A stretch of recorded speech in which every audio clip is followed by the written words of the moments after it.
Hello, beautiful people.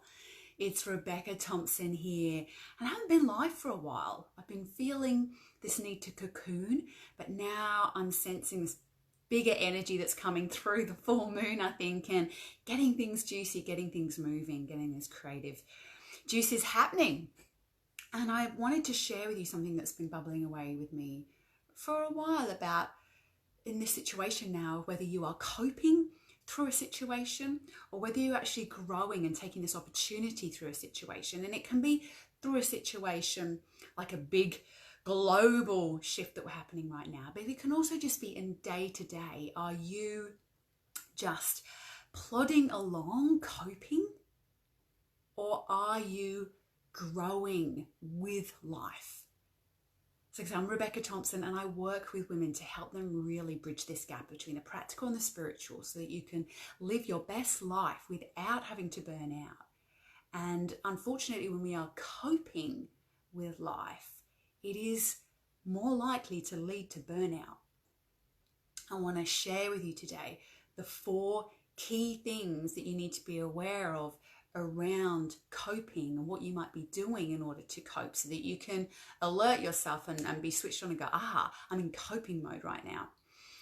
And then the 4 top things that you need to shift to if you want to be on a path of personal growth and positive change, and you want to live your highest potential and not just sort of keep putting a lid on things. Because right now there is this massive calling for you to step up into your highest. And that looks different in different ways for different people. But we need to make sure that the mind isn't running the show, because the mind has a limited grasp on things, but a very strong spell over you, right? It has a limited grasp based on your past experiences and your understanding on that mental capacity on an intellectual level.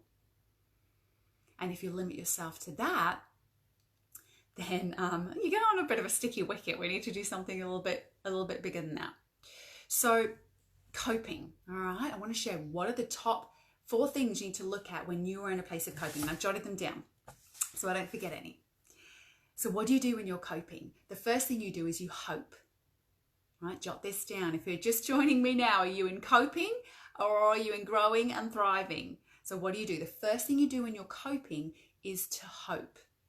Now, you might think that hope is a positive thing. Okay, we all want to think that things can get better. But if you hope and you don't create an action, then you're in this place of, I'll be okay when. And that is coping. I'll be okay when.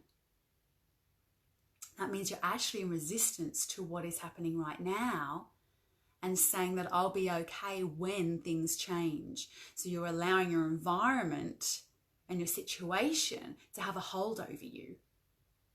So that's the first thing, to alert yourself to that you are coping, you are in hope, I will be okay when. The second thing is that you keep on keeping on. You tell yourself, I'll keep going until, I'll just keep pushing on, I'll be okay. So you tell yourself that you've got to just keep on keeping on because no one else can do it. You're the only one. It's this push on. You're the only one that can fix it. So just as I'm saying this, notice if this is something that pops up in your head. The 4th thing is you distract yourself while there's something going on. It can be alcohol, food, shopping, social, TV, whatever it is. We use a coping strategy to distract yourself from what is happening. Just telling yourself, I'll deal with it later. Right? I'll do this now to make yourself feel better. That's the 3rd thing. The 4th thing is you tell yourself that you've got this. That you're fine, you've got this, you're used to it. And because when we are in coping mode, our resting stress level becomes higher, but it becomes the new norm because it's all you've known. You suddenly don't know what it feels like to perhaps be really peaceful or joyful anymore because you've been how you've been for so long. So it becomes this new norm. So they're the 4 things to be alert of in coping is the hope, I'll be all right when something will change, the pushing on, keep on keeping on, you should, right, the shoulds, the distractions, and the telling yourself you've got this is the convincing yourself that you are fine. So let me know if you're watching this, and if you're watching the replay later, just jot down, do you relate to any of those? And none of us are perfect. I definitely do some of those, right, at different times. But it's knowing, because when we're doing that, we are, so just a little message coming up, we're in coping mode. And when we're in coping mode, we are not in growing mode. We are in resistance to what is. All right, so hope, pushing on, distraction, and convincing.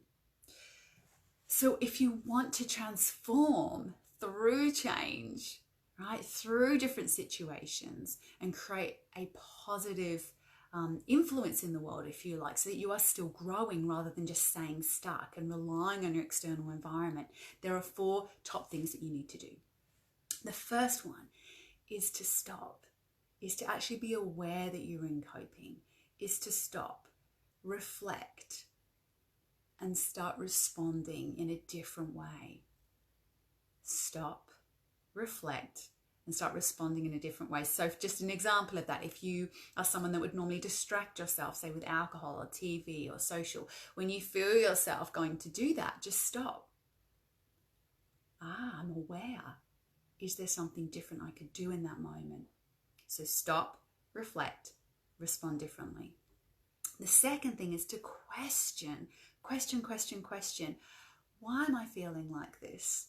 Is whatever it is I was about to do and the reason why, is it 100% true? How do I know it's true? Why am I feeling like this? How am I feeling underneath this? We have to question, rather than the other thing, telling ourselves. When we're in coping, we tell ourselves, I'm okay, I'll be all right when. In growth, we question. Is it true? Why am I feeling this way? Why are they doing that? How do I feel about that, right? The third thing is to learn new tools. Have that support from someone else. Otherwise, we're always staying in the limited box of what our mind believes. We need to re-educate in different ways, whether that is how to restore my nervous system, whether that is how to know what's going on in my head, whether that is how to shift my mental state, whether that is education around understanding something so that you're not in judgment mode, or you have a better idea how things may go, whether that is how to, free the body, from pain or discomfort. So whatever it is, it's learning new tools, being open to new ideas, new levels of support. And the fourth thing is having a focus on going within and centering, rather than focus on what is happening out here or shutting down what is happening out here. Because we do both, right? In coping, we just keep focusing on this and we're like, when this is all sorted, I'll be fine. Or we shut it down and convince yourself you're okay. When you're in growth, the focus is on getting stronger in your center, in your presence, so that you are not distracting or wanting to change the situation or your state all the time.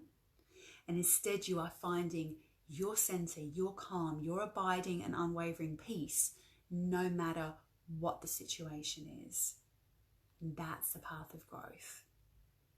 All right. So let's just quickly recap for those that have come on. If you are in coping, you are in resistance to what is. If you are in growth through situation and through life, you are evolving and questioning and changing. They're the biggest kind of shifts, right? And in coping, there is hope, waiting for something to change. There is pushing on, all the shoulds. There is distracting yourself with other fun things so you don't have to feel. And there's convincing yourself that you're okay, that you've got this. They're the 4 things on coping. The 4 things on growing: stopping, reflecting, and changing, you're responding with a different behavior, number 1. Number 2, question everything. Is it true? Why am I feeling that? What is going on here? 3, learning new tools about how to expand, how to shift, whether it's your learning education for your mind, understanding, or learning for your nervous system, your body, your health, whatever it is. And the 4, focus on centering in, finding that presence within, rather than the focus on out, distracting, trying to change things in the outside.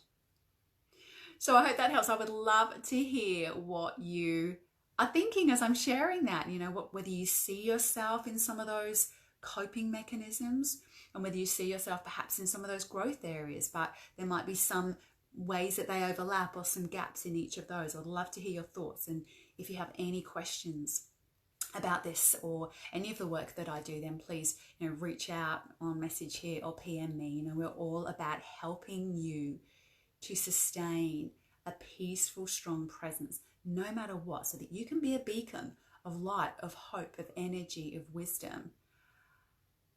Be that one that others see as inspiring to move forward, in whatever way that is for you.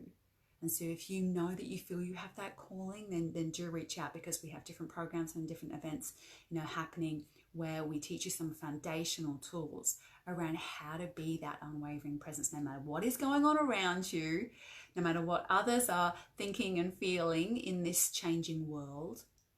You can still hold a peaceful presence no matter what. It is available to you all of the time. All right, beautiful people, thank you so much, and I'll see you again soon.